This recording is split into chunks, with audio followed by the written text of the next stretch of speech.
Bismillahirrahmanirrahim. Assalamualaikum warahmatullahi wabarakatuh.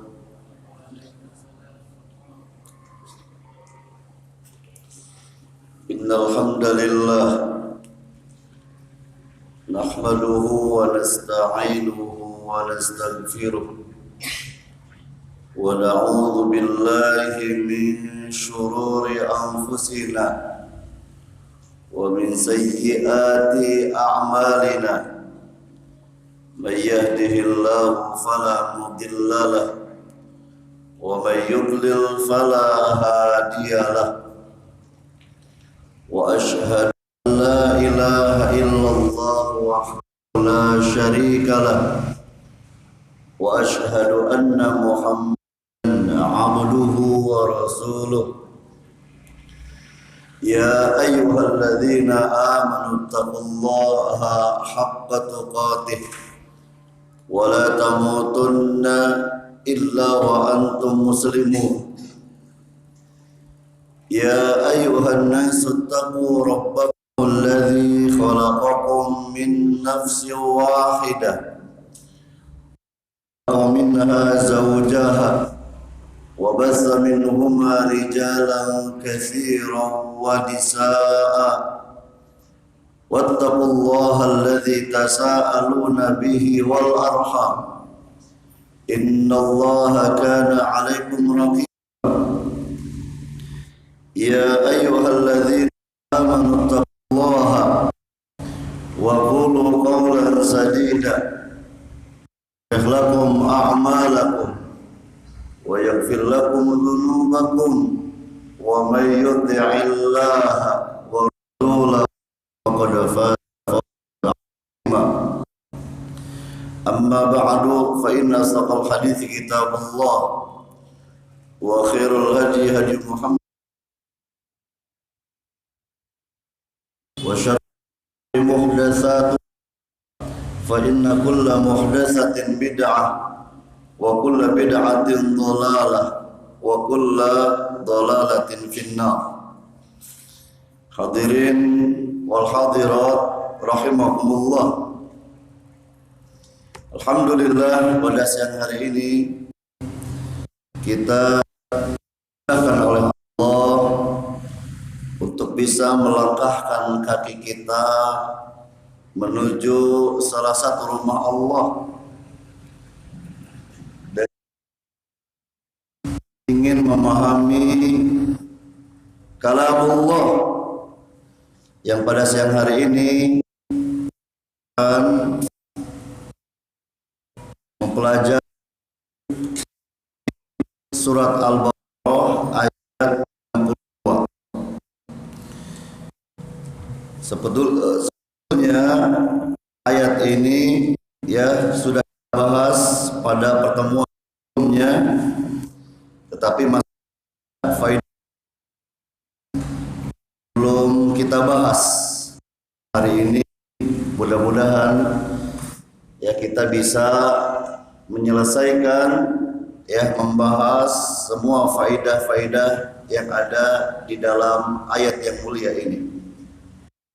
Allah Ta'ala berfirman, a'udzubillahi minasyaitonir rajim, innal ladzina amanu wal ladzina hadu wan nasara was-sabiin man amana billahi wal yawmil akhir wa 'amila shalihan falahum ajruhum 'inda rabbihim wala khaufun 'alaihim wala hum yahzanun.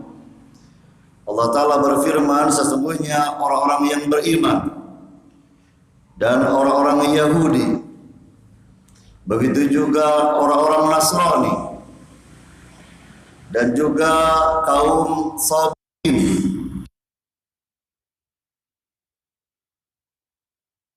dan hari akhir serta beramal saleh, maka bagi mereka pahala di sisi Allah dan tidak ada kekhawatiran kepada mereka, dan juga mereka tidak akan bersedih hati. Hadirin wal hadirat rahimakumullah, sebelum kita sebutkan faedah yang baru tentang ayat ini, sejenak kita murojaah dulu, ya, kita ulangi dulu faedah-faedah yang kita catat pada pertemuan sebelumnya, sebagaimana yang sudah disampaikan kepada jamaah semuanya, bahwasannya hubungan ayat ini dengan ayat-ayat sebelumnya dijelaskan oleh Syekh Abu Bakar Jabir Al-Jazairi dalam kitabnya Isar At-Tafasir, yaitu ayat ini menjelaskan tentang syarat untuk mendapatkan kebahagiaan abadi di akhirat kelak. Ya, di mana ayat sebelumnya ada satu umat, satu kaum yang percaya diri akan selamat, ya, hanya dengan modal mengklaim, mengaku, ya, punya hubungan nasab sampai kepada Nabi yang Allah utus menjadi Rasul. Ya, diantaranya kaum Yahudi. Ya, mereka begitu percaya diri bisa selamat karena mereka mengaku sebagai pengikut ajaran Nabi Ibrahim alaihissalam. Ya, bahkan mereka begitu bangga, ya, membanggakan bahwasannya mereka merupakan keturunan dari Nabi Ibrahim alaihissalam. Mereka juga berkeyakinan akan selamat karena telah membaca kitab suci, ya, mengikuti ajaran Nabi Musa alaihissalam. Ini satu contoh, ada yang percaya diri akan selamat karena mengaku-ngaku, ya, punya nasab sampai kepada Nabi Ibrahim alaihissalam atau mengaku sebagai pengikut Nabi Musa alaihissalam. Nah, ini juga ya harus kita jadikan pelajaran, karena sifat seperti ini juga terkadang ditiru oleh kita.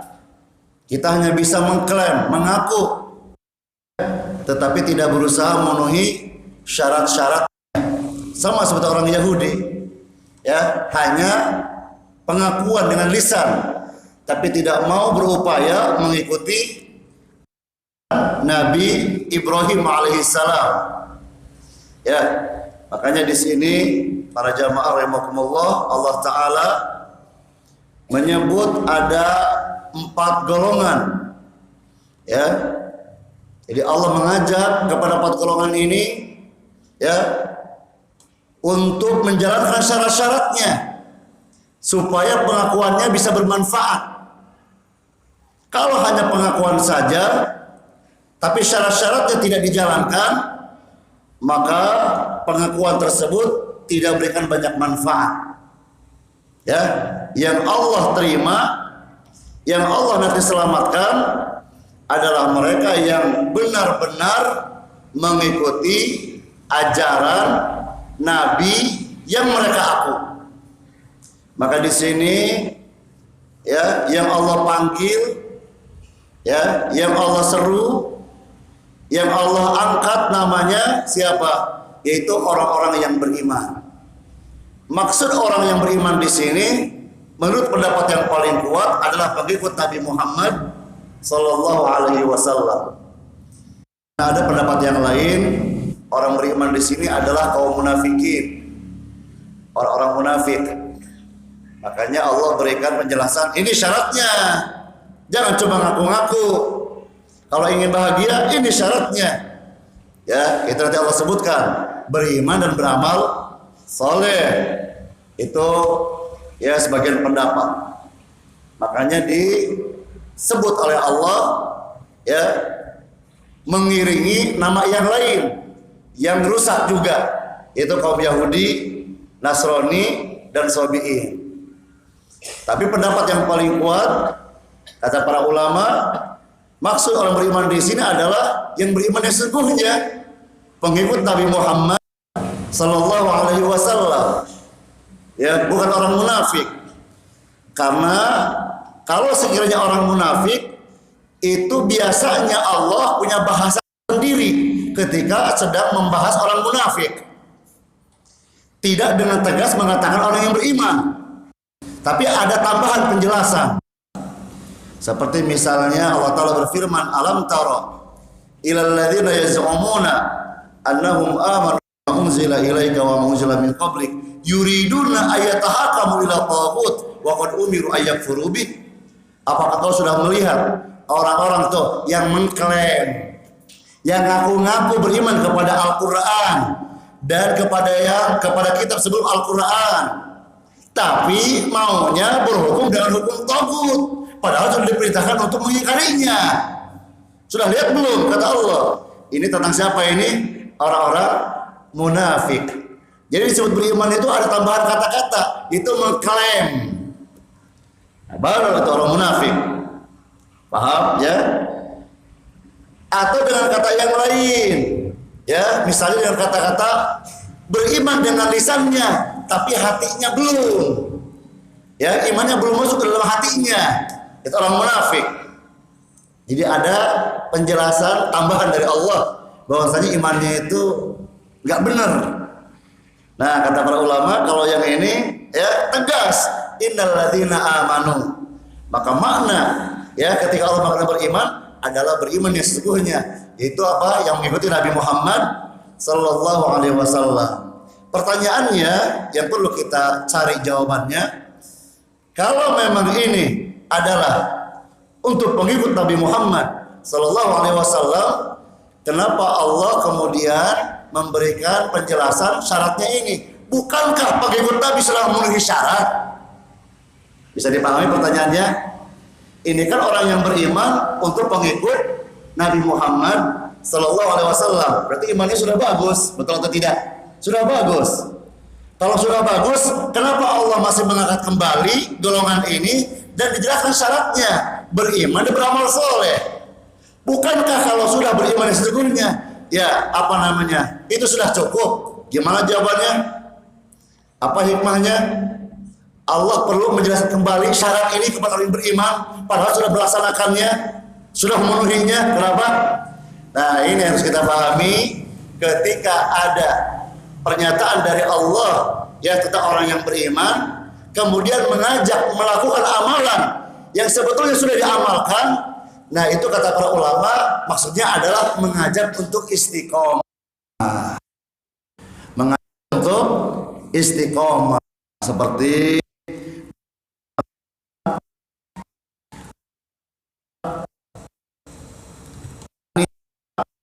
36 surat An-Nisa ayat 36. Amanu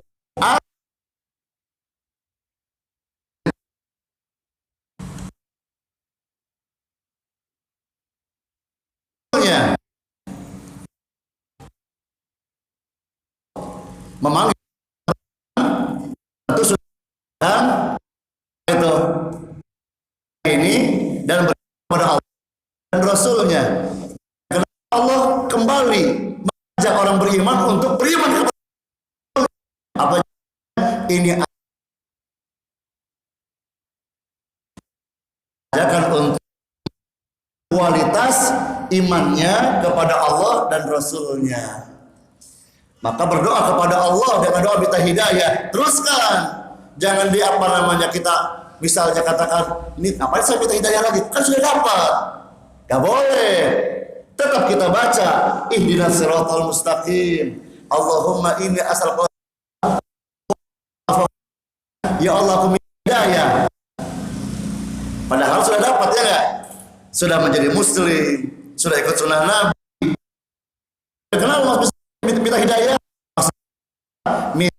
Agar kita dikasih keistiqomahan di atas hidayah itu maksudnya. Kita yang Allah sudah berusaha beramal soleh, ya. Kemudian Allah jelaskan dalam ayat ini memanggil kita. Itu maksudnya mengajak iman kita kepada Allah dan hari akhir.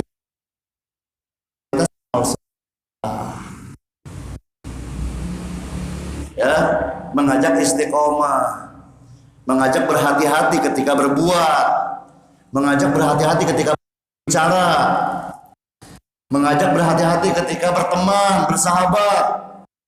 Karena kita asalan, lalai, maka nanti ada makhluk yang tidak suka, ya, hanya kita renceng, ya, kiat-kiat yang bisa istiqomah di atas hidayah yang Allah berikan kepada kita. Bisa dipahami? Jadi orang yang beriman di sini maksudnya adalah para pengikut Nabi Muhammad sallallahu alaihi wasallam, ya. Maka kata Allah, kalau kalian orang beriman, ya, pengikut Nabi Muhammad, kalau ingin selamat, nah ini istiqomah, ya, mengikuti syarat yang sudah dijalankan ini, ya, jangan sampai nanti dilepaskan akhirnya mati dalam keadaan su'ul khatimah. Naudzubillahi min dzalik. Ya. Kemudian kelompok lainnya, umat lainnya siapa? Kaum Yahudi. Kaum Yahudi merasa diri ada hubungan nasab sampai kepada Ibrahim alaihissalam. Kita katakan, ya, silahkan. Ada mengaku seperti itu, ya. Sejarahnya, ya, ada memang hubungan nasab dengan Nabi Ibrahim alaihissalam. Tapi untuk selamat bukan itu. Jalan selamat, yaitu bukan ada hubungan nasab dengan yang mulia. Bukan. Banyak faktanya hubungan nasab dengan orang yang mulia, celaka juga akhirnya. Nabi Nuh alaihissalam, ada Nuh alaihissalam kafir, masuk di dalam itu Nuh alaihissalam, maka nasab bukan jaminan. Ada lagi mereka percaya diri ingin selamat, mau selamat karena kami ini Yahudi. Yahudi diambil dari kata hudna, inna hudna ilaih, kami bertobat kepada engkau ya Allah, kami kembali. Maka disebut Yahudi di atas sebabnya ini, karena mereka dulu bertaubat setelah sebelumnya berbuat kesalahan yang fatal, yaitu menyembah patung anak sapi, ya. Sehingga apa? Dengan kata-kata Yahudi, kata-kata taubat, ya, seakan-akan apa? Terus menjadi tiket, ya kan? Padahal setelah itu mereka kembali bermasalah lagi sebetulnya, melanggar lagi, ya. Akhirnya nama tersebut tidak memberikan banyak manfaat. Ada lagi tuh mana lainnya yang pernah bahas, Yahudi. Kenapa disebut Yahudi? Karena ketika beribadah suka apa itu? Gini nih, ya tahawud.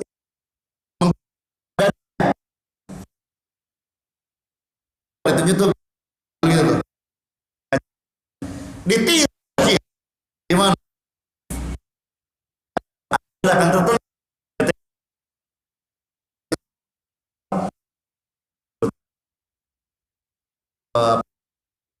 Ya, dicari-cari, ya, paksakan dalilnya, ya, untuk melegitimasi perbuatan mereka.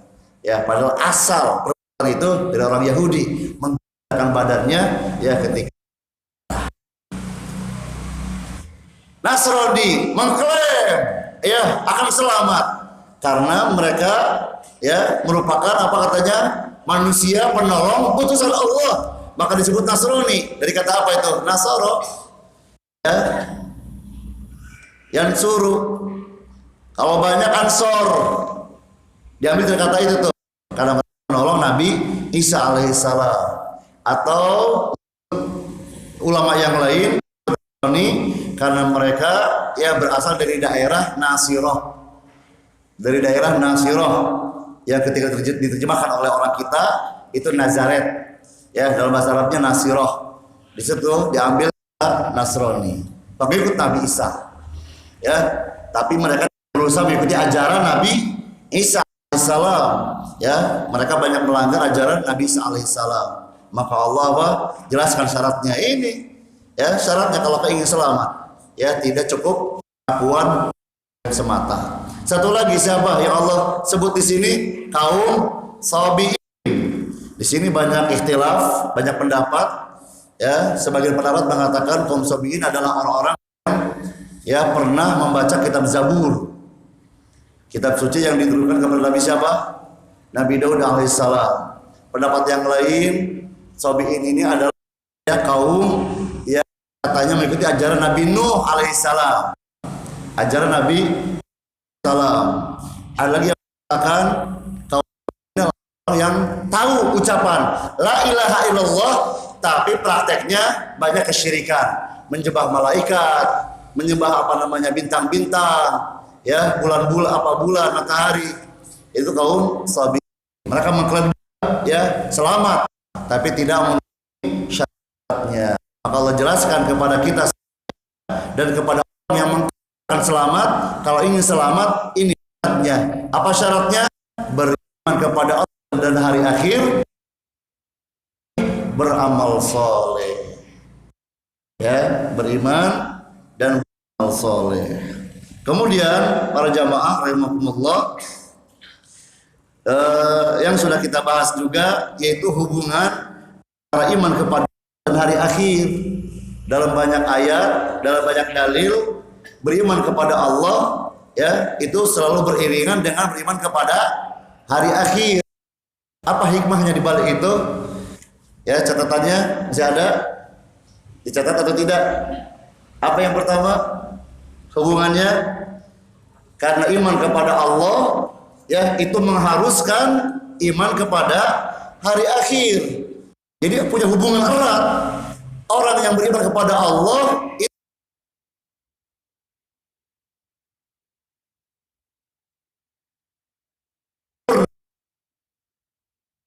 sempurna.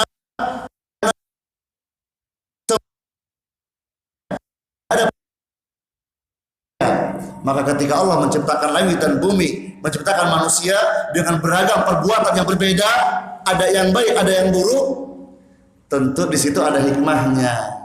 Ya, akan ada nanti balasan kepada orang yang ya telah melakukan sesuatu.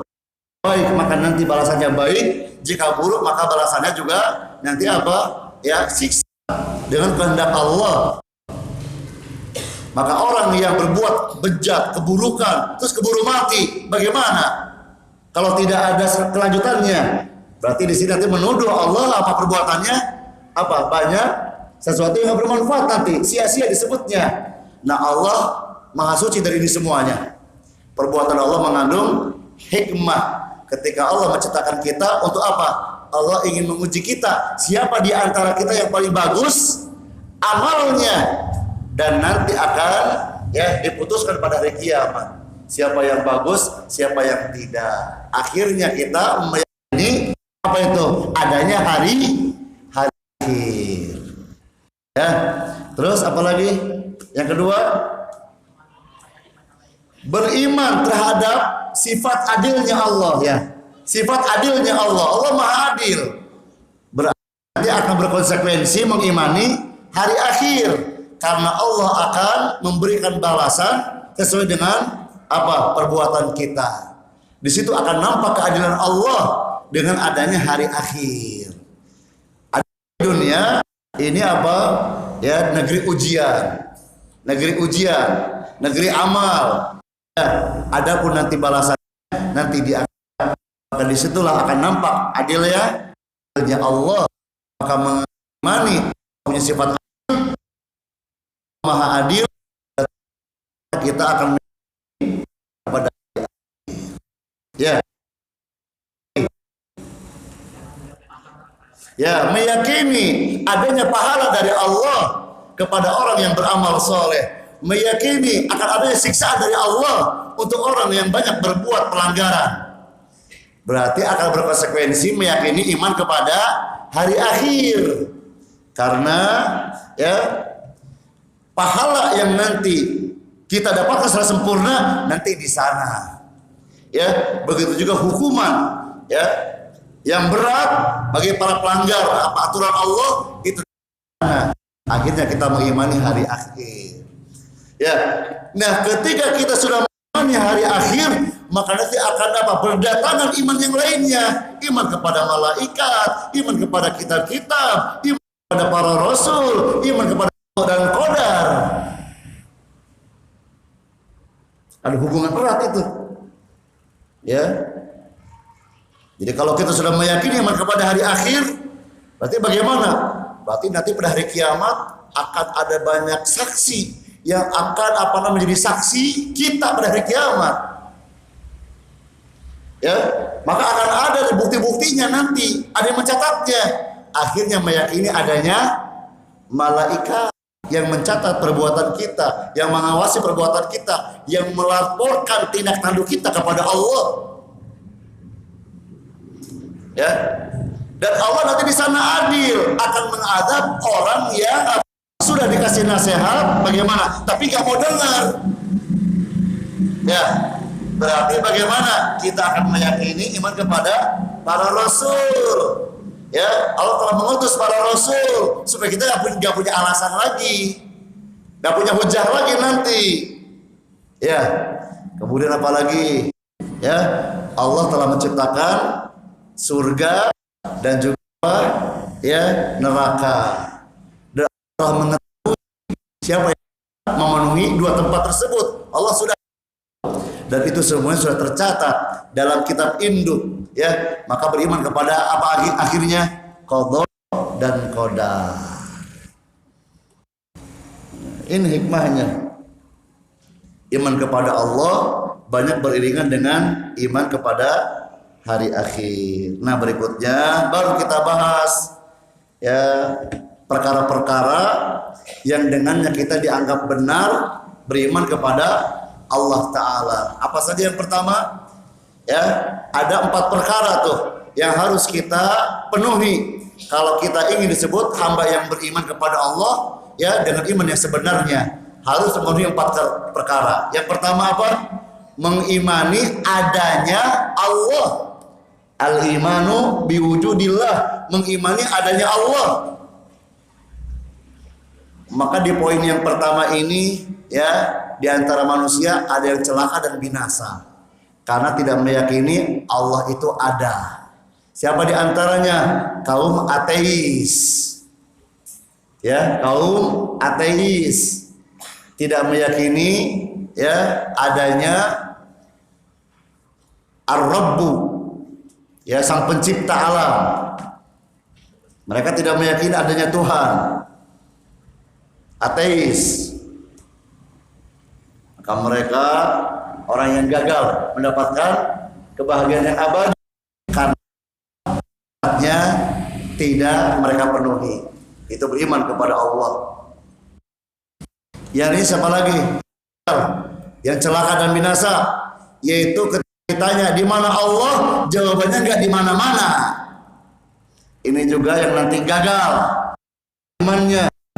Ditanya di mana Allah, jawabannya nggak di mana-mana, nggak di depan, nggak di belakang, nggak di atas, nggak di samping kanan, nggak di samping kiri, nggak di dalam alam, luar alam. Apa kesimpulannya akhirnya? Nggak ada berarti. Dalam alam nggak mau, nggak ada. Di luar alam, di luar makhluk nggak mau juga. Berarti gimana kesimpulannya? Nggak ada berarti, nggak ada. Jadi gimana jawabannya benar? Allah di mana? Jawabannya gimana benar? Mana-mana, kacau juga, salah juga jawaban seperti ini. Akhirnya meyakini Allah bersatu dengan makhluk, diliputi oleh makhluk. Ini juga bahaya. Ya, yang benar Allah yang meliputi makhluk, bukan makhluk yang meliputi Allah. Karena makhluk tidak akan mampu meliputi Allah, tidak akan mampu. Tapi Allah yang mampu meliputi makhluknya. Wa kana Allahu bikulli syai'in muhita. Allah yang meliputi makhluk.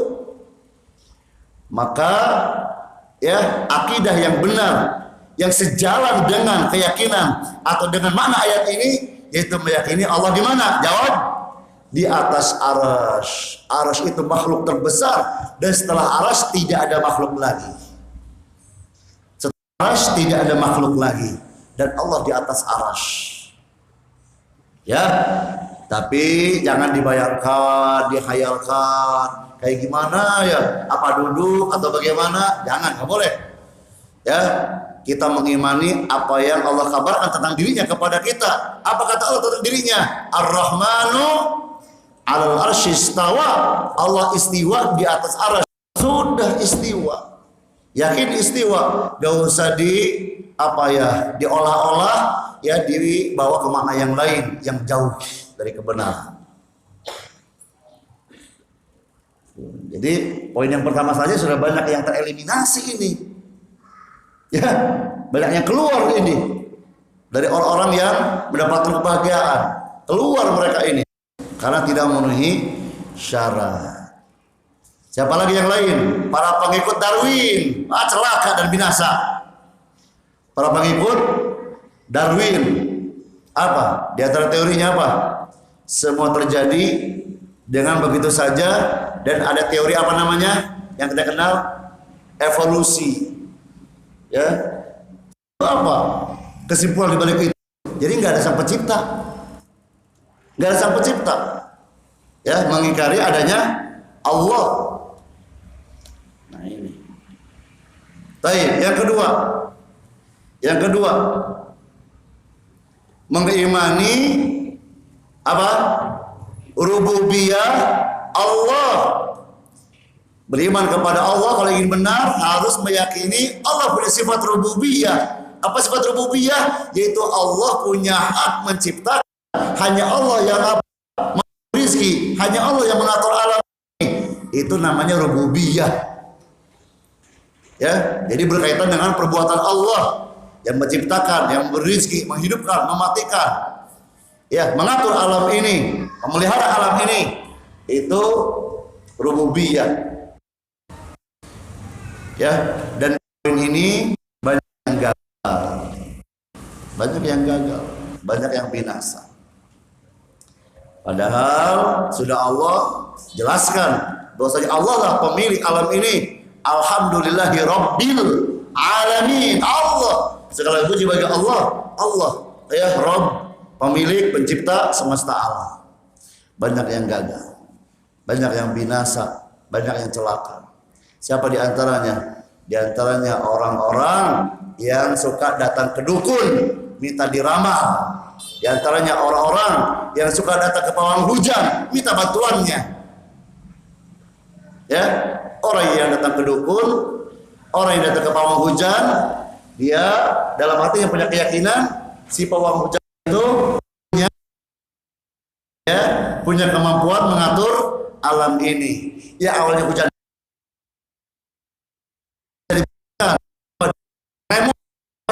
katanya gitu tuh, bisa langsung.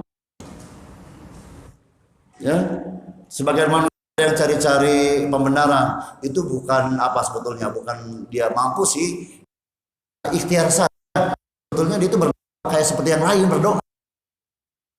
Jawab seperti itu prakteknya, ya enggak? Yang apa sebagai pawang hujan ini telah terang-terang apa? Ya, mengatakan apa?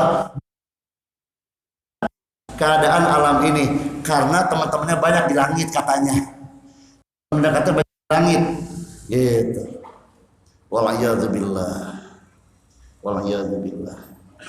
Ya, dukun-dukun ya mengklaim tahu ilmu gaib. Ini kan apa? Sifat rububiyah Allah ini. Ya. Siapa lagi yang lain? Yang di sisi jurang, yang nanti bisa binasa, yaitu mereka yang telah berani ikut-ikutan menetapkan hukum, ya, bersama Allah. Padahal yang punya hak memutuskan ini halal, ini haram hanya siapa? Jawab, hanya Allah. Tapi ternyata ada manusia berani mengambil posisi ini. Dia ikut-ikutan menetapkan keputusan hukum. Dia katakan haram, padahal kata Allah halal. Kata dia halal, padahal kata Allah haram. Ini berarti dia telah berani mengambil sifat rububiyah Allah.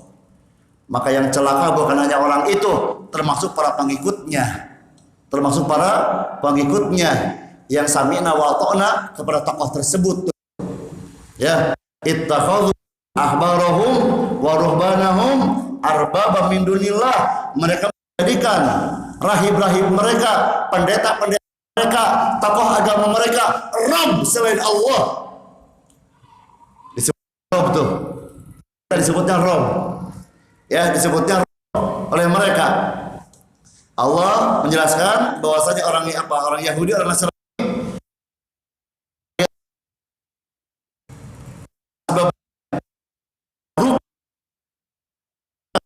tapi apa?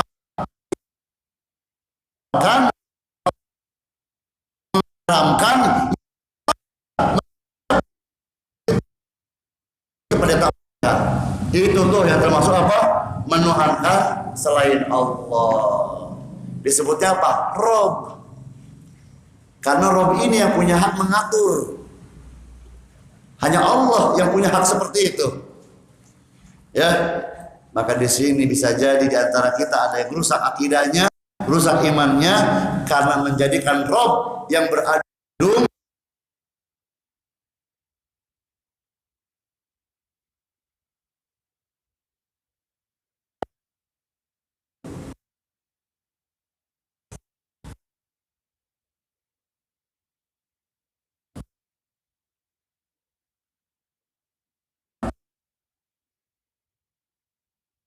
Apa?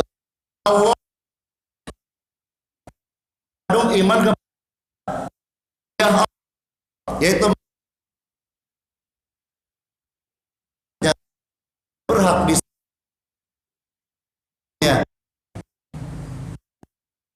ibadah kita, sholat kita, puasa kita, Allah tauhid uluhiyah. Nah ini ya banyak ini ya di hadapan jamaah. Karena apa? Terkadang para jamaah ketika ditanya apa ya nggak tahu malu, bukan. Apakah dia malu atau tawadhu? Nggak tahu gitu tuh. Ya atau apa? Nggak tahu. Tapi apa kalau ditanya nggak lancar menjawabnya? Padahal sering diulang-ulang, ya nggak? Sering tuh diulang-ulang. Tapi ditanya apa? Seperti baru dengar gitu istilah ini. Nah nanti kedepannya ya ditanya oleh siapa begitu jawab. Ya makanya masuk ke dalam hati, pahami, simpan dalam hati, yakini dan amalkan konsekuensinya supaya jadi ilmu. Ya mau dicoba kan? Oh boleh, mau ditanya mau boleh ya, siap ya. Gitu. Padahal sering tuh mendengar keterangan seperti ini. Tapi jawabannya ya seperti apa? Ya belum ngaji begitu. Ya, maka jangan merasa bosan kalau ini diulang-ulang karena memang kita suka lupa ya atau pura-pura lupa. Jadi uluhiyah apa? Berkaitan dengan perbuatan kita. Kalau rububiyah berkaitan dengan perbuatan Allah. Kalau uluhiyah perbuatan kita. Ibadah kita untuk siapa? Untuk Allah. Sini ya. Banyak yang binasa, banyak ya. Orang Yahudi gagal tuh. Ya. Makanya Allah memberikan syarat kalau ingin bahagia ini syarat beribadah kepada Allah. Di antaranya apa? Beribadahnya kepada Allah. Dan orang Yahudi gagal karena mereka melakukan kesyirikan ketika beribadah kepada Allah, yaitu apa? Memanggil atau menjadikan orang soleh sebagai perantara. Siapa perantaranya? Orang Yahudi, Nabi Uzair.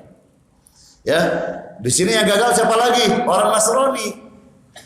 Mereka berbuat kesyirikan karena menjadikan orang soleh sebagai perantara. Siapa perantaranya? Nabi Isa alaihissalam. Ya, orang Sobiin gagal. Makanya Allah angkat juga. Jangan cuma mengklaim, ayo penuhi syaratnya. Bagaimana? Ya, apa mereka kenapa gagal? Karena menyembah para malaikat, menyembah bintang-bintang. Ya, bagi Muhammad ada yang gagal tidak? Ada yang gagal tidak? Ada yang gagal juga. Siapa mereka? Kuburiyun.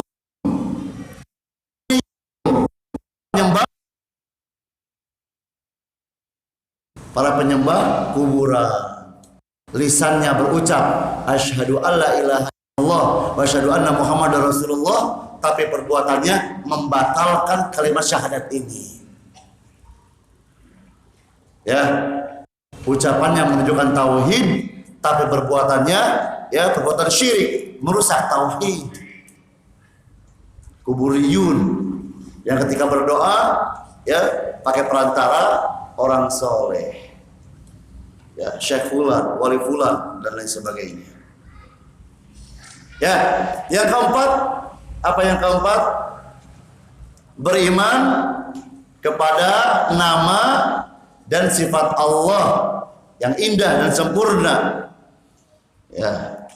Jadi meyakini bahwasanya Allah memiliki nama-nama yang indah.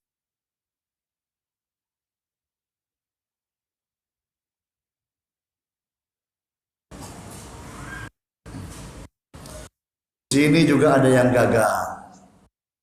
Ada yang gagal.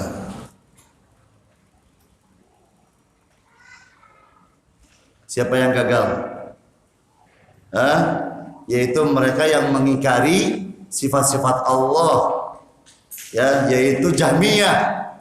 Jahmiyah pengikut Jaham bin Sofwan, tidak meyakini Allah punya sifat yang indah dan sempurna. Yang kemudian ini kemudian yang lain pada Mu'tazilah, ya. Siapa lagi yang lain? Gagal pertama Mu'attilah yang mengkiri. Yang kedua siapa tuh? Mu'awwilah yang suka mentakwil. Mentakwil. Ya.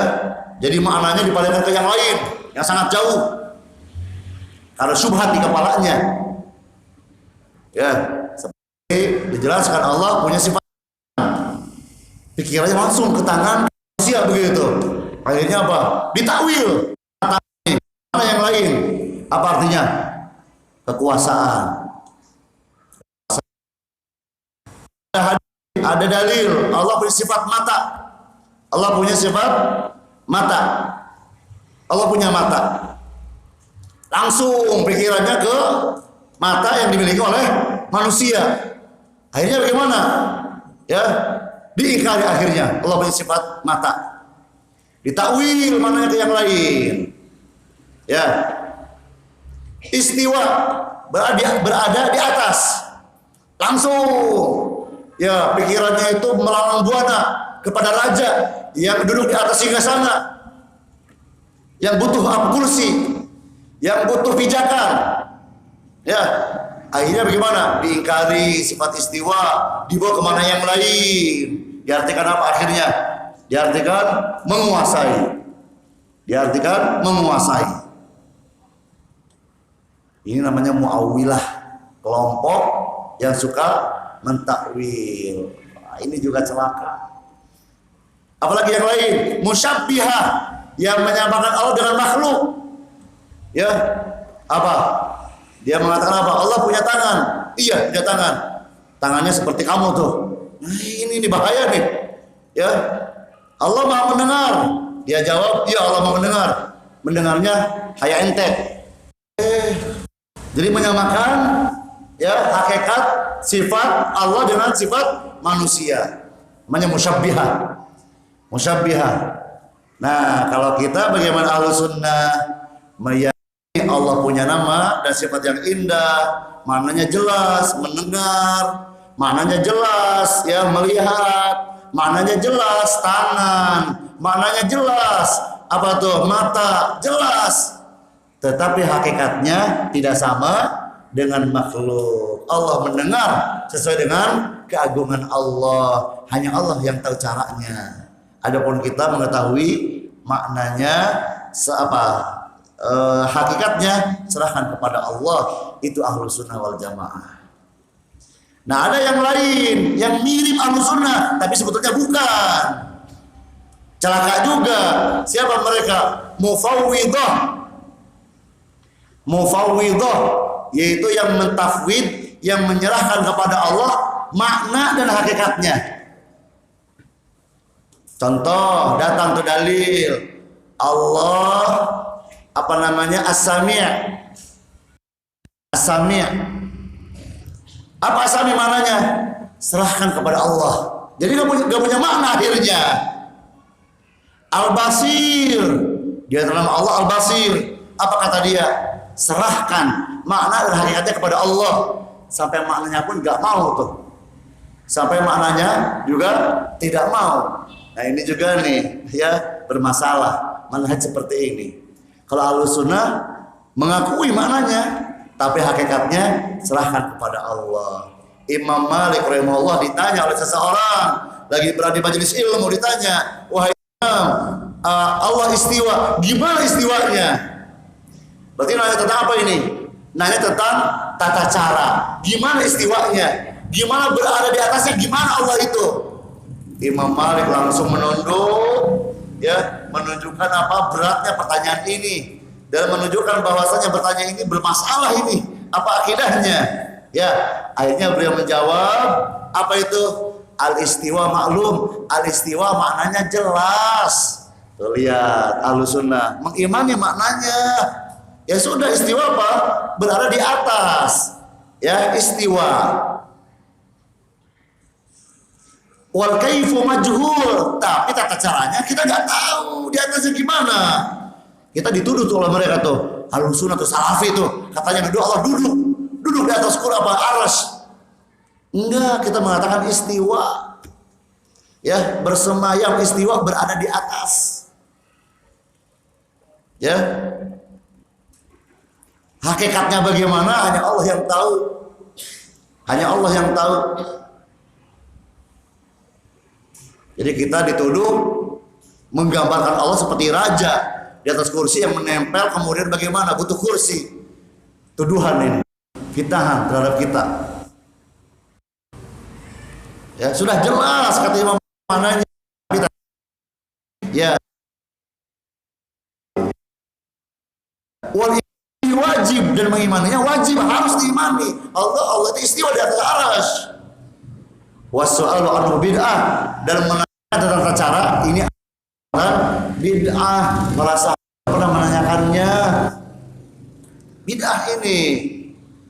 Dan aku melihat engkau termasuk ahli bid'ah ini, dikeluarkan orang itu. Takut jadi racun. Takut jadi racun untuk yang lain. Ya, tegas Imam Malik rahimahullah. Jadi ini para jamaah, kalau ingin iman kepada Allah benar, harus mengandung ya 4 perkara ini, dan berhati-hati dengan kelompok-kelompok yang tidak memenuhi syarat 4 perkara ini. Apa? Nanti celaka dan binasa. Ya, yang berikutnya apa? Kandungan iman kepada hari akhir. Sudah belum dicatat? Ya, iman kepada hari akhir. Apa aja kandungannya? Yang pertama, beriman terhadap adanya alam barzakh. Iman terhadap adanya alam barzakh atau alam, dan segala peristiwa yang terjadi di dalamnya. Ada dalam kubur, ada apa? Ada fitnah kubur, ada nikmat kubur, ada azab kubur. Nah, jadi mengimani adanya alam barzakh itu bagian beriman kepada hari akhir. Mengingkari alam barzakh bisa berkonsekuensi rusaknya iman dia kepada hari akhir. Maka di sini ada yang binasa, ada yang celaka. Ya, kenapa? Mengingkari azab kubur. Siapa mereka? Ya, yaitu diantaranya orang-orang Mu'tazilah. Orang-orang Mu'tazilah, ya, kelompok yang mendewa-dewakan akalnya, karena mereka gak masuk akal dan belum ada buktinya. Mereka baru beriman kalau lihat bukti, gitu. Itu orang Mu'tazilah. Maka azab kubur mereka gak percaya. Padahal banyak sekali dalilnya. Nabi kita memerintahkan agar kita berlindung kepada Allah dari azab kubur. Ya, di antaranya doa yang kita baca ya dalam sholat sebelum salam. Ya, Allahumma inni a'udzubika min adzabil qabri wa min adzabi jahannam wa min fitnatil mahya wal mamat wa min syarri fitnatil masiihid dajjal. Ada apa? Azab kuburnya itu. Ya. Allahumma inni a'udzubika min adzabi jahannam wa min adzabil qabri wa min fitnatil mahya wal mamat wa min syarri fitnatil masiihid dajjal. Ada azab kuburnya itu, kita berlindung kepada Allah.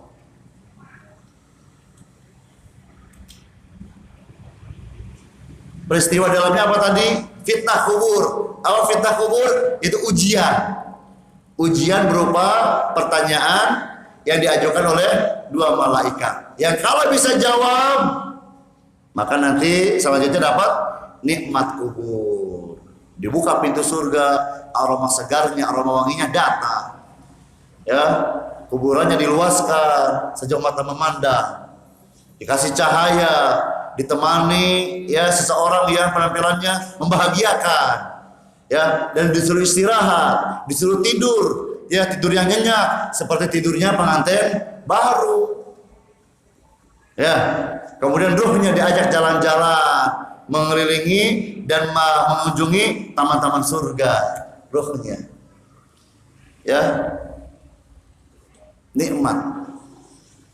Tapi kalau nggak bisa jawab, bagaimana? Berikutnya dapat kubur, azab kubur, kuburannya disempitkan sehingga tulang-tulangnya jadi remuk. Ya, apalagi setelah itu, ya dibuat apa? Gelap. Ditemani oleh teman yang buruk, amalnya yang buruk berupa apa? Seseorang yang wajahnya seram, tidak apa? Menyenangkan. Baunya apa? Bajunya bau. Coba antum, ya di masjid atau di rumah, di mana di hotel gitu ya, atau di mana gitu ya, yang begitu indah, tapi apa? Kemudian kita duduk, ya ada acara kita duduk dekat orang yang, mohon maaf, belum mandi, ya sehingga ada aromanya gitu. Gimana? Nyaman tidak? Tidak akan nyaman.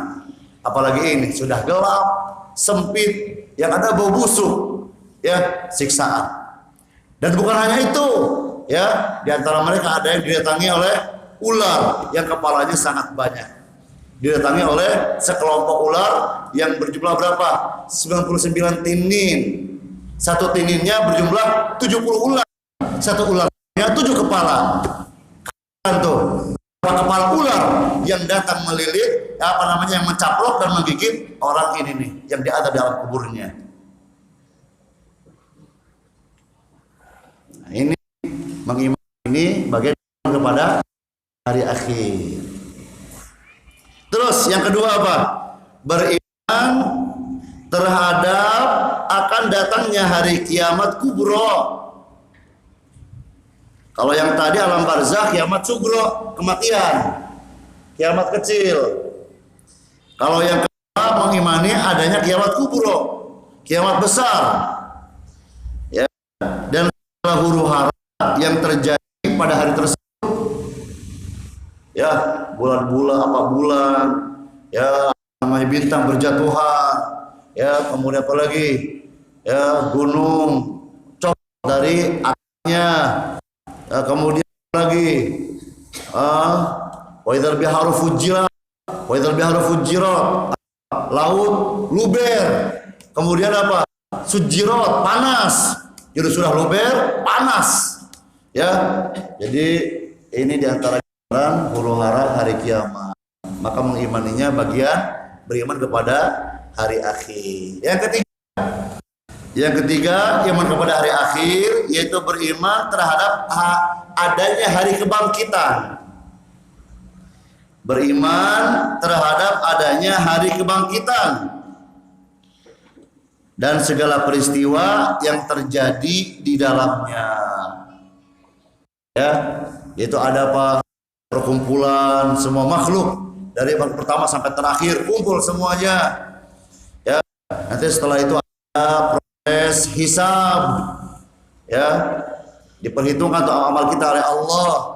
Ada lagi yang lainnya, apa lagi? pembagian buku catatan amal kita. Ada yang menerima dengan tangan kanan, tanda baik. Ada yang menerima dengan tangan kiri atau dari balik punggungnya, tanda buruk. Ada proses berikutnya apalagi itu, mizan, ditimbang. Ada proses berikutnya apalagi, berjalan di atas sirat, yang di bawahnya ada neraka. Ya. Kemudian setelah itu, ya, tempat antara surga atau neraka. Kita mengimani ini, itu berarti apa? Kita sedang mengimani hari akhir. Disebut hari akhir karena tidak ada hari lagi setelah itu. Selama-lamanya itu hari. Ya, hari itu hari yang selama-lamanya seperti itu. Karena apa? Tidak ada hari lagi setelah hari itu. Kalau di dunia belum akhir karena ada hari esok. Setelah esok datang masih ada lagi esok berikutnya. Maka ada bahasa besok, ada bahasa besok lusa. Setelah lusa apa? Gak tahu kan? Ya. Cari sendiri nanti kita sepakati bahasa ini. Gitu.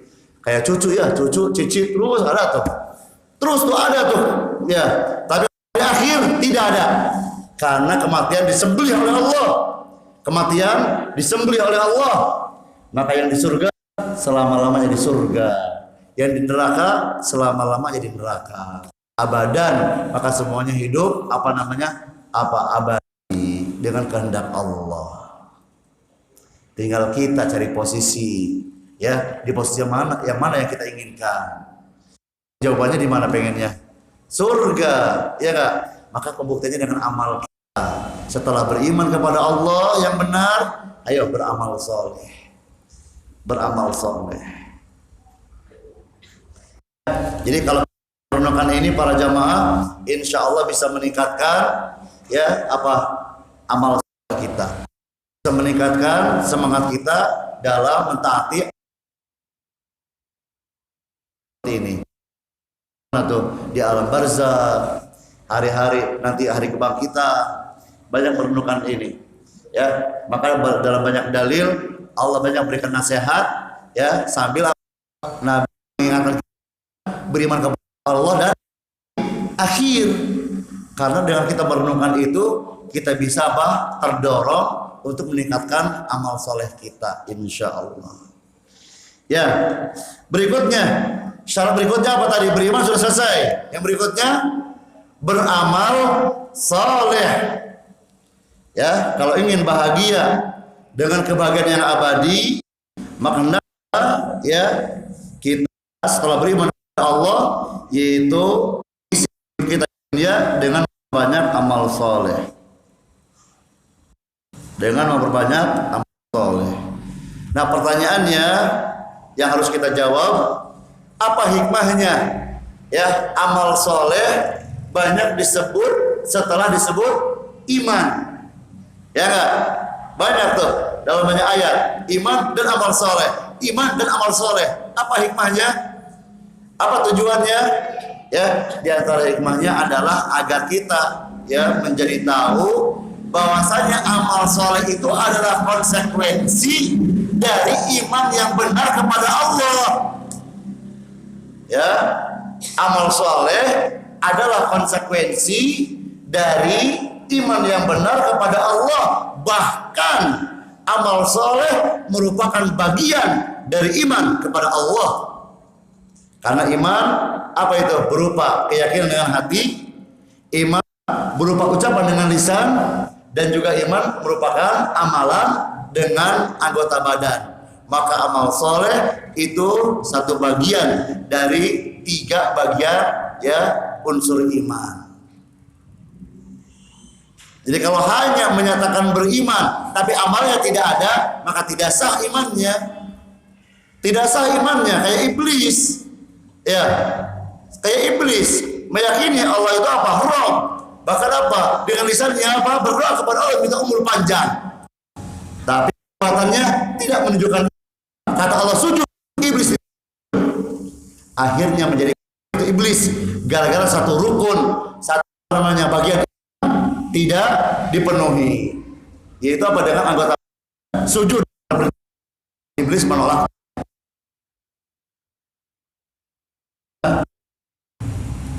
Maka di sini ada yang gagal. Siapa di antaranya yang gagal? Gak bahagia. Gak pernah. Sepanjang hidupnya tidak pernah sholat. Padahal kesempatan ada, kemampuan ada, ya, yang memberikan nasihat juga ada, tapi tetap seperti itu, tidak mau sholat sampai matinya, tidak mau sholat. Maka yang seperti ini bagaimana? Rusak amalannya dan rusak imannya. Al-ahdul ladzi bainana wa bainahum as-shalah faman tarakaha faqad kafara. Perjanjian antara kami dengan mereka itu ada di ibadah salat. Maka barang sampai meninggalkannya, maka dia telah kafir. Meninggalkan yang seperti apa sampai kafir? Meninggalkan secara keseluruhan, tidak pernah sholat sama sekali. Itu hikmahnya. Kenapa amal soleh banyak mengiringi perintah beriman? Karena amal soleh merupakan konsekuensi dari iman yang benar dan merupakan bagian dari iman. Nah, ada para jamaah rahimakumullah sebagian dari manusia yang akidahnya itu seperti apa? Murji'ah. Akidahnya Murji'ah. Yang tidak meyakini amal bagian dari iman. Alasannya adalah karena di situ Allah berikan apa? Pemisahan dengan kata-kata wa. Ya. Beriman dan beramal soleh dipisahkan. Berarti amal soleh, ya, itu terpisah dari iman, bukan bagian. Karena ada kata-kata apa? Wa di situ dan.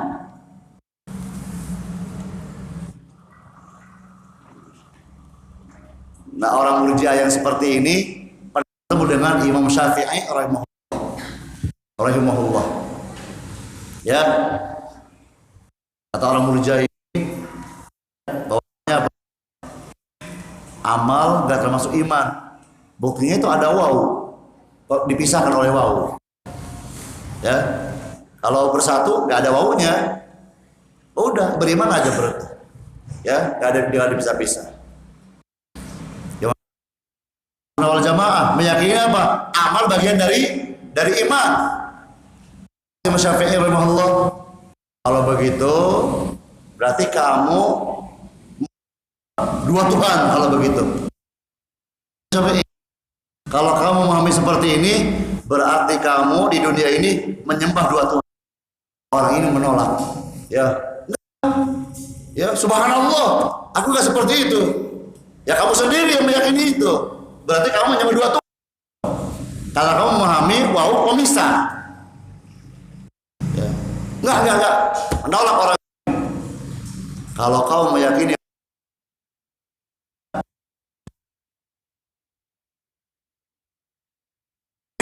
wa rabb ada yang menguasai apa barat, ada Rob yang menguasai utara dan selatan. Robnya dua atau satu? Itu juga. Jawab, cuma satu Robnya, yaitu siapa?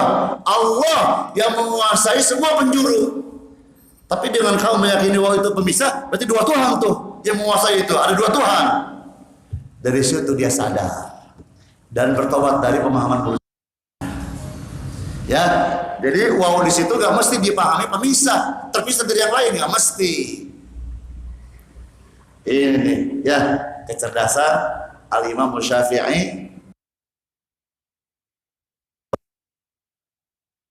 Akidahnya tidak banyak diikuti oleh para pengikutnya.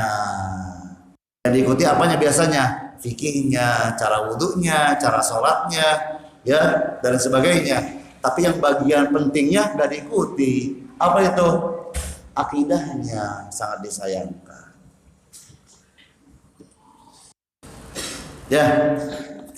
Berikutnya para jamaah, faedah lainnya yang harus kita ketahui.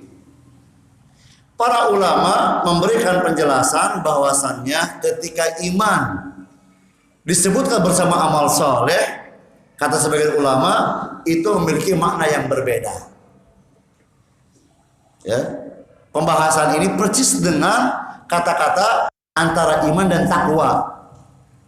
Antara iman dan takwa. Apabila berkumpul maka punya makna yang berbeda, tapi kalau terpisah punya makna yang sama. Idza ijtama'a iftaraqa, idza iftaraqa ijtama'a. Kalau berkumpul maknanya berbeda masing-masing, tapi kalau sedang terpisah itu maknanya sama. Iman terpisah, ya iman ya takwa di dalamnya, atau iman dan Islam, ya iman dan Islam. Islam disebut tanpa iman, ya udah Islam dan iman di dalamnya ada. Tapi ketika berkumpul maknanya berbeda. Kalau iman kaitannya dengan apa? Perkara hati, masalah keyakinan. Kalau Islam maknanya adalah yang berkaitan dengan amalan yang zahir, yang lahir, yang nampak. Begitu juga dengan pembahasan ini, kata sebagian ulama, beriman dan beramal soleh. Maksudnya apa? Yaitu beriman berkaitan dengan perkara hati, dengan hati. Adapun amal soleh adalah perintah untuk beramal yang sifatnya lahir, yang sifatnya nampak. Itu pendapat bagian ulama. Kita bahas amal soleh disebut soleh harus terpenuhi 3 syarat. Ya, terpenuhi 3 syarat. Kalau di tempat yang lain, di kitab yang lain, ya kita mendapatkan 2 syarat. Apa itu? Ikhlas dan ittiba. Ya, tapi Anda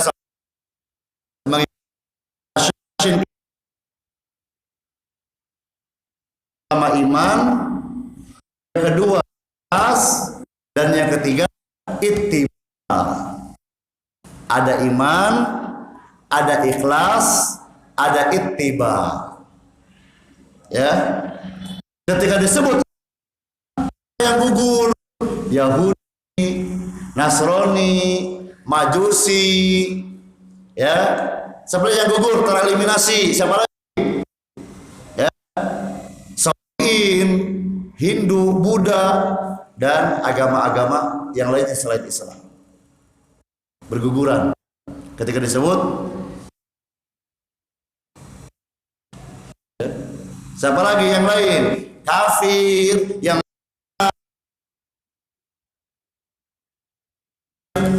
berguguran. Syarat yang berikutnya ikhlas. Ya, siapa yang berguguran di sini? Ya, amalnya jadi tidak soleh. Orang yang ketika berbuat kebaikan karena manusia, ingin dipuji oleh manusia, riya, berbuat riya. Terus ittiba, apa ittiba artinya? Ketika beramal, ya, mencontoh Nabi dan para sahabatnya, mengikuti sunnah Nabi dan para sahabat, itu namanya ittiba. Di sini ada yang berguguran. Siapa mereka? Yang ketika berbuat, tapi perbuatannya ya ada perbuatan bid'ah. Ya, perbuatan bid'ah. Gugur tuh. Tidak soleh. Ya. Tapi yang pertama dulu, dalilnya apa? Syarat iman yaitu surat Ali Imran ayat 85. Imran ayat 85. Wa may yabtaghi ghairal islami dina fala yuqbala minhu wa huwa fil akhirati minal khasirin. Barang siapa yang mencari agama bukan agama Islam, berarti apa ini? Ya, kafir. Imannya enggak benar. Karena iman yang benar hanya ada dalam Islam. Selain Islam, konsep imannya salah. Yakini itu, jangan ragu-ragu, jangan takut. Yakini, hanya Islam yang punya konsep keimanan yang benar. Inna dina indallahi al-Islam.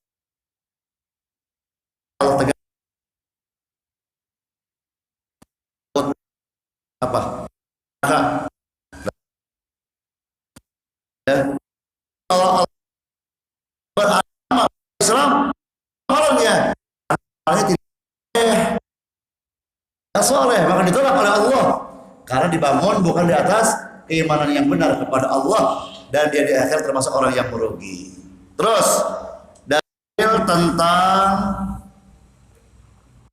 Yang kedua, tentang ikhlas. Apa dalilnya? Surat Al-Bayyinah ayat 5. Wa ma umiru illa liya'budullaha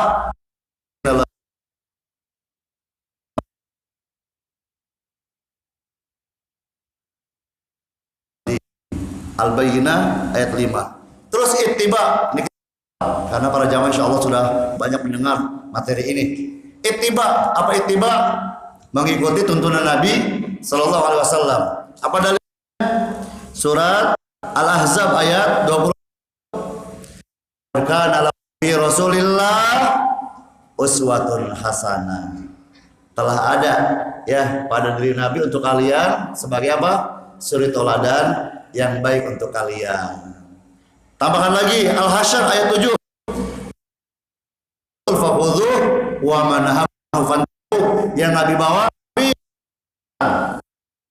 dan yang Nabi ini perintah ittiba, mengikuti Nabi sallallahu alaihi wasallam. Ya. Nah, para jamaah, kalau kita beramal syarat-syarat ini apa itu? Ya, iman bagus dan apa namanya? Beramal saleh, maka Allah menjanjikan untuk kita apa itu? Lahum ajrun, mendapatkan pahala. Pahala yang besar di sisi Allah, pahala yang agung, bahkan bertambah besarnya karena kita beriman dan beramal soleh di zaman penuh fitnah. Di zaman penuh fitnah, pahalanya Allah lipat gandakan lagi. Kata Nabi sallallahu alaihi wasallam, nanti setelah kalian akan muncul masa-masa sulit, masa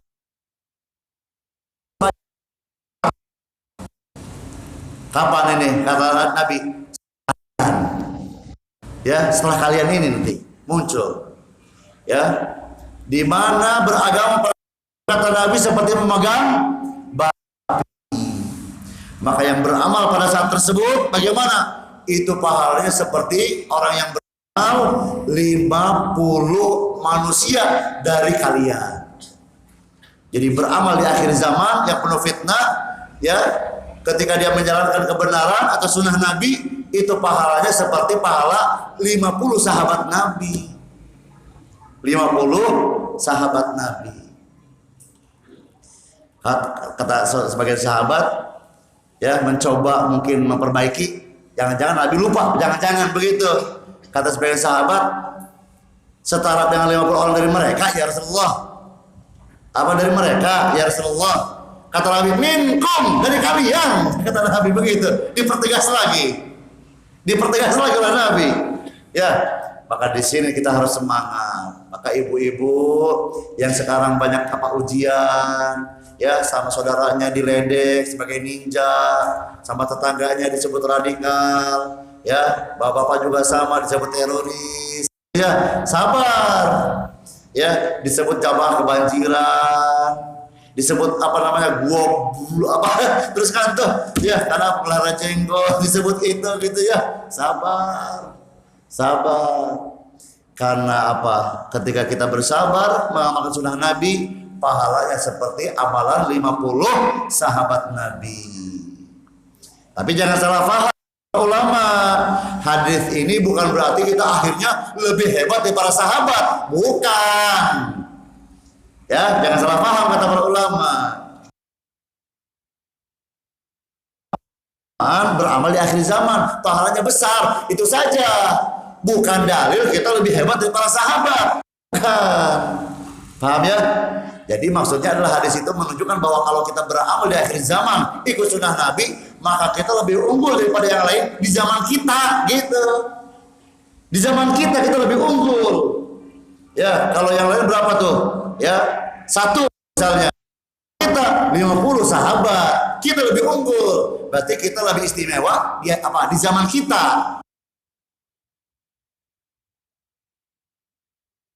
Gak bisa. Mereka paling unggul, ya. Di mana sedekah mereka? Ya, umur saja tidak bisa kita tandingi dengan sedekah kita berupa emas besar gunung Uhud. Gak bisa kita tandingi. Atau setengahnya saja, ini 1 mud begini. Ya, kalau kita apa emas sebesar gunung Uhud, gak bisa mengalahkan sedekah mereka yang sebesar segini nih. atau setengahnya, cuma segini nih. Ya, cuma satu tangan, nggak bisa juga kita tandingi. Menunjukkan apa? Luar biasanya mereka, para sahabat Nabi radhiyallahu alaihim. Ya, tuh pahala besar kalau kita beriman dan beramal soleh. Apa satu lagi? Allah kasih kebahagiaan kepada kita. Tidak ada rasa kegundahan dalam hati dan tidak ada kesedihan dalam hati. Dengan kata lain, dikasih kehidupan yang penuh dengan kebahagiaan. Dan Allah menyebutkan tentang apa? Dihilangkannya apa? Rasa khawatir. Dihilangkannya rasa sedih. Itu menunjukkan bahwa kebahagiaan yang sesungguhnya di sini. Bukan ada di mobil, bukan. Kebahagiaan bukan kebahagiaan bukan ada di rumah yang megah. Dia dibuat nyaman, tidak ada apa yang sudah lewat dan tidak ada rasa takut dengan yang akan datang. Maka ini Allah berikan kepada beramal. Hidupnya penuh dengan optimisme terus tuh hidupnya, ya. Maka orang yang beriman wajahnya cerah. Kenapa? Dikasih kabar gembira oleh malaikat ketika mau meninggal. Absyir bil jannah, tenang, kamu dapat surga, bahagia tuh. Kamu jangan khawatir, kamu jangan bersedih, ya. Jangan takut dengan yang akan datang dan jangan bersedih dengan yang ditinggalkan. Kan kita kalau punya apa? Kita punya fitrah, kan sedih ya. Meninggalkan istri yang cantik, tadi bawel mungkin, tambahan dikit, ya apalah, yang penting cantik ya enggak? Apalagi itu, meninggalkan motor yang kita pakai dengan apa seneng gitu ya, ada mobil. Sedih kan biasanya kita, meninggalkan semuanya, sedih. Tapi datang malaikat kasih kabar gembira, jadi hilang semua, jadi gak diingat. Jadi gak diingat tuh. Karena kita apa? Mendapatkan kenikmatan yang berikutnya, yang lebih hebat lagi, yang lebih nikmat lagi. Hilang di mana? Ada di hati, bukan di rumah yang mewah. Bapak Ibu mau punya rumah mewah, tapi pagi dan sore di kiri kanan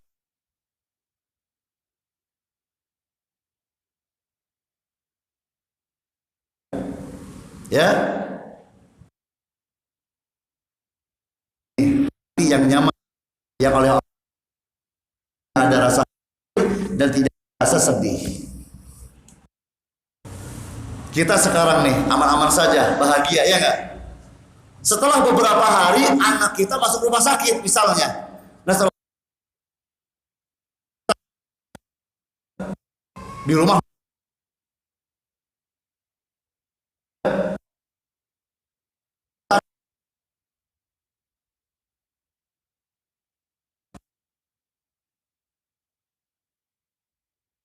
apa yang kita dengar, kita senang, kita bahagia.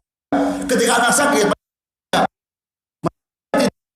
tidak bahagia, makanan yang enak ya enggak, yang ada ayamnya, yang ada ini, dan kadang kita apa namanya gitu ya, bersosialisasi dengan apa alat tertentu begitu, senang. Tapi ketika anak sakit bagaimana? Semuanya berubah jadi apa? Ya, kesedihan. Jadi gak bahagia. Maka jadi gak enak, tidur gak nyenyak karena anak kita apa? Sakit parah nih. Apa yang terjadi? Khawatir. Ya enggak? Itu tuh. Makanya nanti pada hari kiamat nanti sebelum masuk surga, Allah membersihkan dulu hati kita dari apa? Dari gil. Wa naza'na ma fi sudurihim min gilin. Kami bersihkan Allah. Karena kalau datang ke surga masih ada hati seperti itu, tetap gak bahagia. Kayak kita kan di dunia ini sudah punya motor masih gak bahagia karena tetangga punya motor juga. Lebih bagus daripada motornya.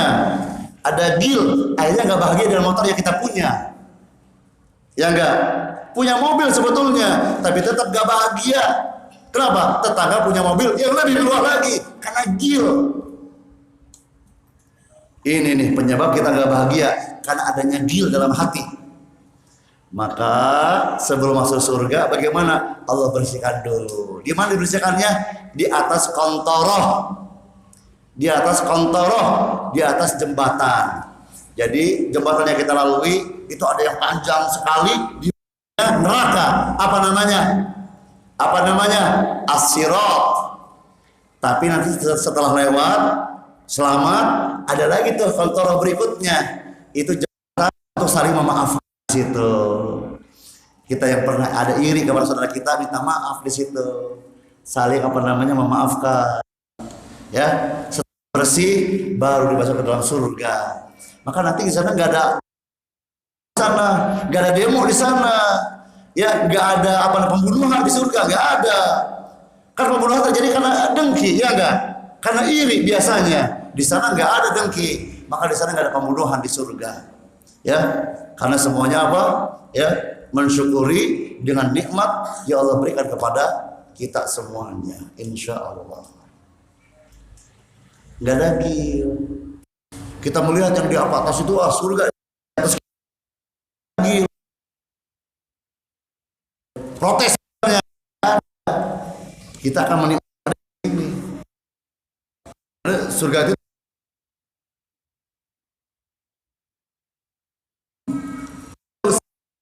makanya surga itu luas langit dan bumi, jauh tingkatannya.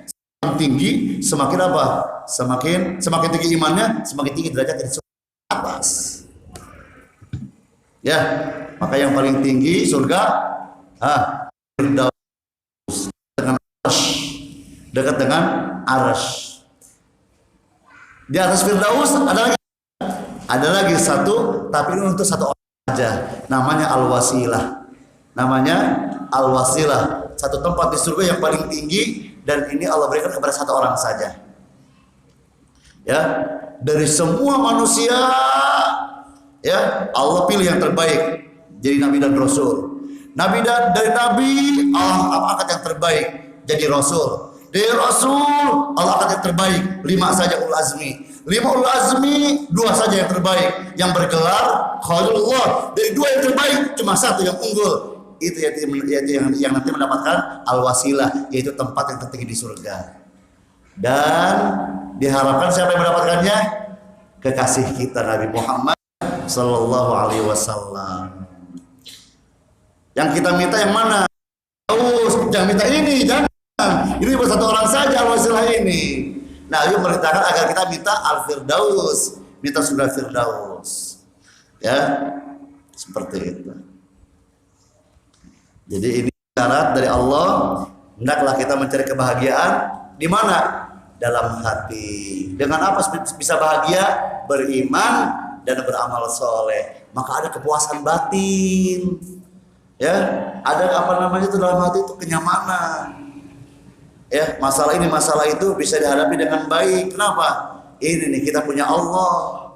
Ya, kita dekat dengan Allah. Dibuat apa? Tegar menghadapinya. Ini nih kuncinya. Ya, beriman dan beramal soleh. Maka ketika ada fitnah dunia, karena beramal soleh bisa menepis apa? Fitnah-fitnah yang ada. Itu hebatnya tuh. Kalau kita meningkatkan iman dan amal soleh kita karena Allah. Ya.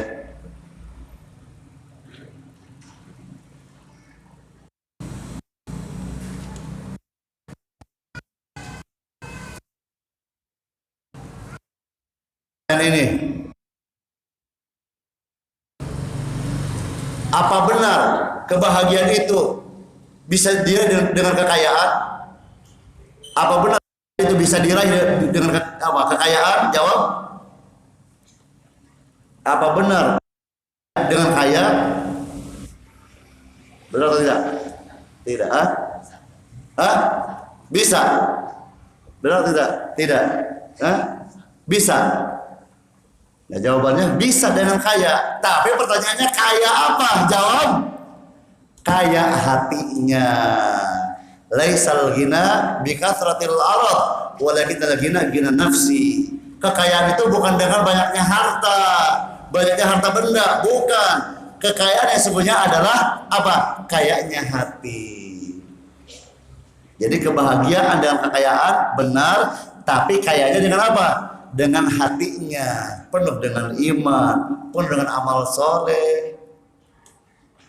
Itu ya, kebahagiaan bisa diraih dengan kita punya apa? Kecukupan dalam hati, qanaah dengan yang ada, bahagia, syukur yang ada.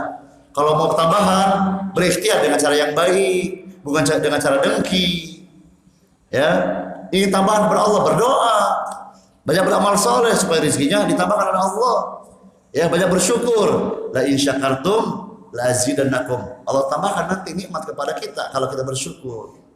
Ya. Nah, yang ada bagaimana? Syukuri dulu, jaga dulu yang ada. Yang mau disengaja, disia-siakan begitu. Ya, supaya apa namanya? Ya, terserahlah apa tujuannya. Tapi ini apa? Tanda tidak mensyukuri nikmat Allah yang seperti ini. Ya, jaga yang ada, kemudian berikhtiar dengan cara yang benar. Semoga Allah berikan tambahan kepada kita. Yang ada syukuri, banyak memuji Allah, ya, supaya Allah cinta kepada kita dan menambah nikmat kepada kita. Ya, para jamaah rahimakumullah, seperti itu ya yang bisa disampaikan. Ya, mudah-mudahan bermanfaat dan semoga kita dengan kajian ini semakin menambah iman dan amal soleh kita, dan yang selama ini kita hanya percaya diri dengan mengaku sebagai umat Nabi. Nah, sekarang kita buktikan ya, kalau ingin bahagia bukan hanya pengakuan, tapi buktikan mengamalkan syarat-syaratnya. Kalau memang kita umat Nabi, buktikan pertama imannya, akidahnya mencontoh iman atau keyakinan yang Nabi jelaskan. Amal solehnya bagaimana? Ya, berusaha beramal mengikuti tuntunan Nabi kita Sallallahu Alaihi Wasallam. Itulah yang apa disebut hamba Allah yang sebenarnya mengikut utusan Allah. Silakan kalau ada yang mau bertanya, disilakan. Waktunya kurang lebih 10 menit atau mungkin di sini berapa? 15 menit lagi. Disilakan. Ditulis, dibawa ke depan. Kalau ada yang mau langsung juga boleh. Mudah-mudahan pertanyaannya mudah.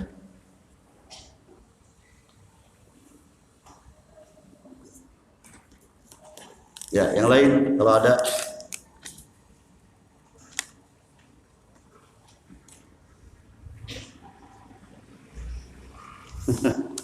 Bismillah. Ustaz, bolehkah menyebut Allah dengan maha keren?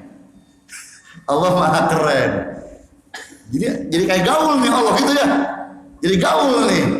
Nah, di sini para jamaah perlu kita pahami bahwa ada terjemahan itu ya yang apa perlu ditempatkan pada tempatnya. Ditempatkan pada tempatnya. Jadi diksi itu perlu diperhatikan. Ya, diksi rasa gitu ya. Rasa dari bahasa itu juga perlu diperhatikan. Karena apa? Kita sedang membahas ini mewakili sifat Allah yang agung. Jangan sampai jadi terdengar kayak gitu berubah. Karena apa? Dipaksakan pakai bahasa modern yang terkadang bahasa itu tidak mewakili nama Allah yang agung tersebut. Ya. Nah, diantaranya maha keren. Ini kayaknya lebih kayak ke modis gitu tuh, ya enggak? Ya, sudah yang biasa sajalah, maha indah. Ya, standar maha indah. Terjemahan apa? Nama Allah Al-Jamil. Innallaha jamilun yuhibbul jamal. Bukan yuhibbul jamal, panjangin, yuhibbul jamal. Kalau pendek lain artinya. Allah itu maha indah dan suka ontak. Itu artinya kalau pendek. Innallaha jamilun yuhibbul jamal. Suka ontak jadinya. Panjangin. Innallaha jamilun yuhibbul jamal.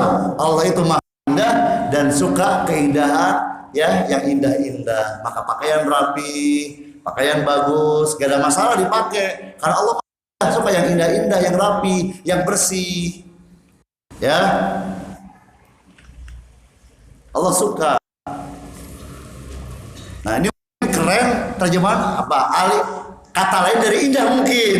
Tapi kita nih secara rasa ini khawatir ya tidak mewakili keindahan nama Allah yang Maha Indah itu. Karena biasanya keren itu apa ya? Untuk sesuatu yang ya visual gitu ya, yang terlihat dengan modis tertentu, pakaian tertentu gitu ya. Nah itu hindari lebih utama. Karena kalau diterjemahkan juga gak enak banget. Ya, umum. Ya, misalnya ada hadis pembahasan itu. Sesungguhnya Allah itu maha keren dan suka yang keren. Ya, dihindari lebih utama. Sudah yang biasa saja.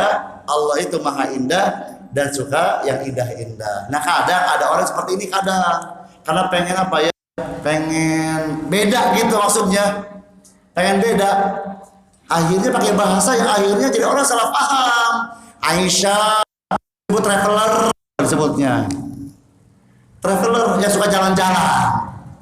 Karena ada hadis karena Nabi apa bersama Aisyah kemana gitu. Namanya lari, lomba lari gitu. Ya, disebutnya apa coba akhirnya? Aisyah itu adalah wanita traveler. Wanita yang suka jalan-jalan kayak antum, suka ke Bali, suka ke mana. Kan akhirnya gimana jadi suudzon, jadi salah sangka ya orang kepada Aisyah. Akhirnya bagaimana ibu ngikutin tuh jalan-jalan karena ikut jejak Aisyah katanya. Suami yang repot, ya nyiapin dana, ya kan, buat biaya tuh, bisnya ya enggak. Ayo dibantu, kan Aisyah traveler, Aisyah juga, gitu Aisyah dalilnya. Ini gara-gara si Ustaz pulang tuh, gara-gara si Ustaz pulang. Gaya bahasanya ini banget tuh, keren banget, berlebihan kerennya, ya kerennya berlebihan. Ada lagi tuh, ini namanya nggak usah disebut ya, tapi itu dikenal Ustaz ini. Kayaknya niru Ustaz Nuzul, Hafizahullah kayaknya. Kan Ustaz Nuzul katanya kalau kasih kajian, ya. Tapi kalau Ustaz Nuzul, ana lihat pada tempatnya gitu, bagus, gitu ya. Ini ngikuti kayak ya, pakai bahasa ini jadi norak, terdengarnya norak gitu. Jadi risih di telinganya mendengarnya. Ya. Akhirnya apa tuh? Disebut wanita soleha adalah yang berat badannya hanya sekian kilo. Itu berarti apa kesimpulannya? Gak soleha nanti. Ini terlalu ekstrim ngambil faidahnya ini. Ya, pakai pikiran sendiri, royu sendiri ini. Makanya hati-hati jangan sembarang ya melihat ustadznya tidak jelas manhajnya. Antum diporotin ya, banyak jalan-jalan nanti karena terbawa oleh ustaz terbesar.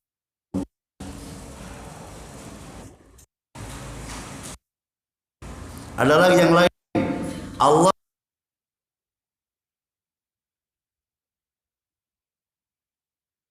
lagi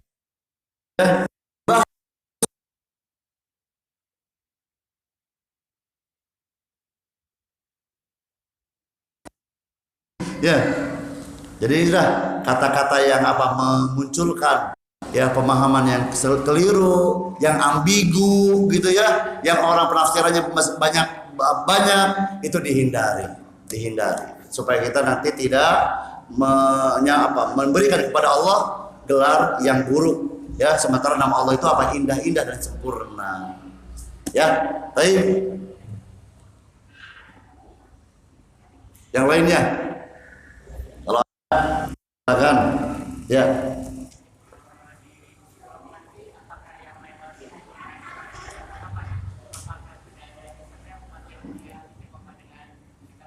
Baik. Yang melewati sirat semua orang yang beriman dari manusia pertama sampai terakhir. Ini menunjukkan bahwa yang melewati sirat tidak khusus umat Nabi Muhammad sallallahu alaihi wasallam saja. Ya. Makanya diceritakan ketika sudah pada fase tersebut para rasul. Berarti itu bukan nabi kita saja, tapi rasul yang lain juga. Salim. Tapi ya yang bisa kita berikan alasan diantaranya dari para ulama yang melewati sirat adalah orang yang beriman saja. Ada per orang musyrik, orang kafir itu sudah digiring oleh Allah langsung menuju neraka. Ya, ada fase nanti mereka digiring menuju neraka bersama sesembahan selain Allah. Ya, yang berikutnya siapa? Orang yang beriman dan munafik. Munafik pun ada dinding. Akhirnya apa? Jalan juga ke neraka. Yang berikutnya adalah yang beriman, yang ada cahaya, tapi cahayanya berbeda-beda. Ada yang terang seperti gunung, ada yang sebesar pohon kurma, ada yang kadang nyala, kadang mati. Berarti yang beriman ada yang sempurna imannya, amal solehnya banyak, beriman banyak kezalimannya. Maka di situ ada yang tergelincir langsung masuk ke dalam neraka jahanam. Ini bisa jadi beriman tapi banyak dosanya, akhirnya tergelincir. Ya, tapi ada yang cepat kilat, cepat yang berlari, ada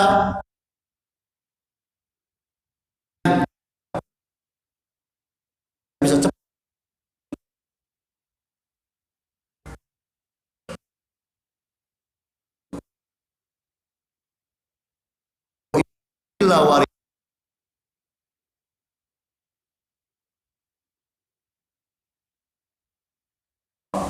Tapi kan neraka tuh ininya tuh penunjuknya. Itu maksudnya pasir di bawahnya ada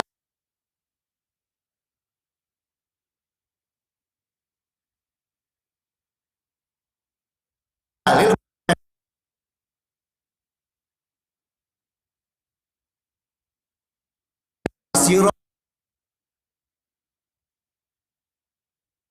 Satu kalau ada terakhir ya 3 orang ganjil.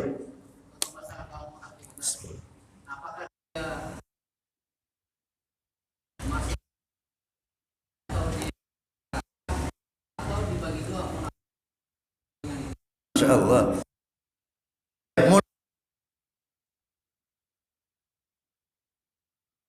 Amali yang tapi pembagiannya adalah munafik amali, itikodi. Kalau itikodi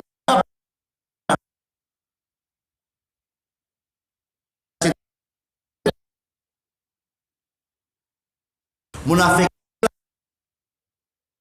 lama-lama fidar kelas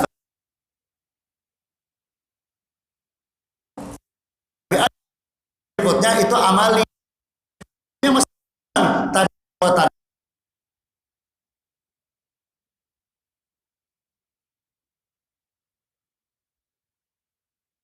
hari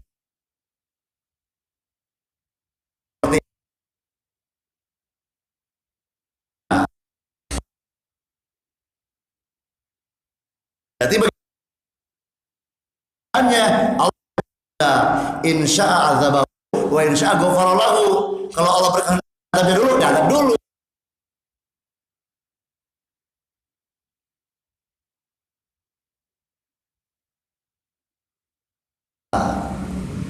Ya. Jadi kalau sudah munafik itikodi, ya ini ringan mau berat, tapi nerakanya nanti ada tingkatannya. Ya. Nah, Abu Thalib diantaranya kata Nabi, kalau seandainya ya, ditanya oleh karena dia sudah berjuang membela kamu, membela engkau, gitu. Kata Nabi apa? Ya, nanti aku bantu.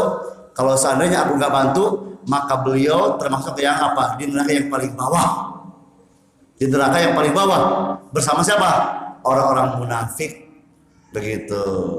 Ya. Kenapa? Menampakkan dukungan, tapi hatinya kafir, belum beriman. Percis ya. Tapi karena mendukung Nabi dengan jujur, baik, tapi kamu beriman, ya sudah, tetap di neraka. Nerakanya paling ringan.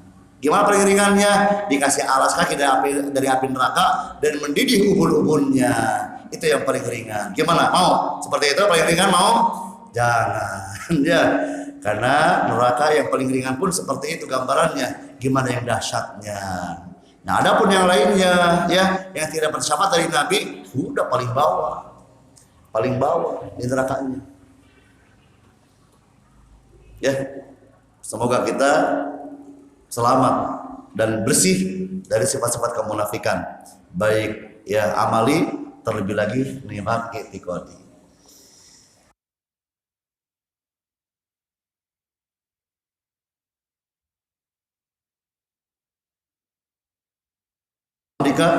Asyhadu an la ilaha illa anta astaghfiruka wa atubu ilaik. Wassalamualaikum warahmatullahi wabarakatuh.